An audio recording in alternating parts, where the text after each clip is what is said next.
সদ্য অভিনীত কোয়েলের স্বার্থপর মুভি এখন জমজমাট।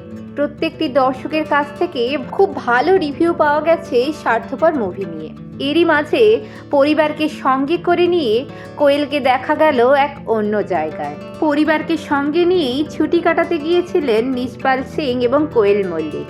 সঙ্গে ছিল ছেলে কবির এবং মেয়ে কাব্বা। অমৃতসরের গোল্ডেন টেম্পলে দেখা গেল তাদের।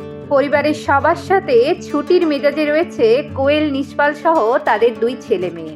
মিষ্টি কাব্বা এখন 1 বছরের হতে যায়, তাই তার দুরন্তপনাও ঠিক বেড়ে গেছে।